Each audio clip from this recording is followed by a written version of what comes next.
ఇవాళ ఈ మెసేజ్ ఏదైతే ఉందో ఇది రాష్ట్ర వ్యాప్తంగా పోవాలి. భూ పోరాటాలు చేస్తామని ఆనాడు చెప్పినాం. పెద్ద భౌగోళిక ప్రదేశం తెలంగాణ కోసమే కొట్లాడి తెచ్చుకున్నాం మనం. ఈ చిన్న 5 ఎకరాల ముక్క దీన్ని తెచ్చుకోలేమా? తెచ్చుకున్నాడేగా, తెచ్చుకుండేనా?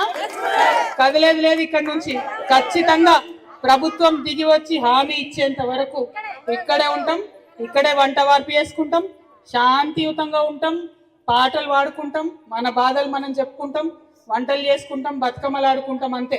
వేరే ఎవరిని ఏం అనేది లేదు. మన పని మనం చేసుకుంటాం. మా పోలీస్ అన్నలు కూడా వచ్చిరు. మేము వండుతాం, ఇంత బుక్కడి పెడతాం, మీరు కూడా తినుంది మాతో పాటు ఇన్నే కూర్చోరి. ఎందుకంటే మాకు కదిలే ఉద్దేశం లేదు. మీరు ఎండకూరి మమ్మల్ని ఎండనీయకూరి, అంతేనా? మేము వండుతాం, మీరు తినుండ్రి ఉండురి. ఎవరైతే కాంగ్రెస్ పార్టీ పెద్ద నాయకులు ఉన్నారో వాళ్ళు దిగొచ్చి మాట ఇచ్చేంత వరకు ఇక్కడే ఉంటాం. మన భూమి మనం సాధించుకుందాం.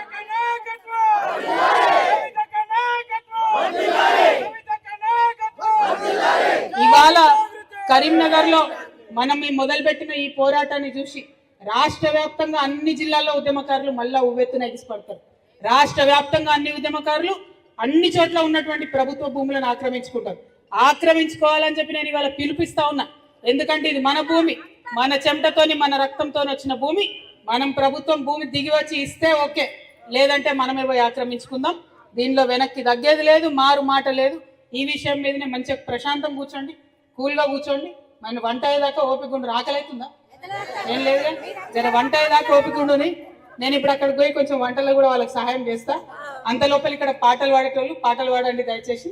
Thank you. జై తెలంగాణ, జై తెలంగాణ.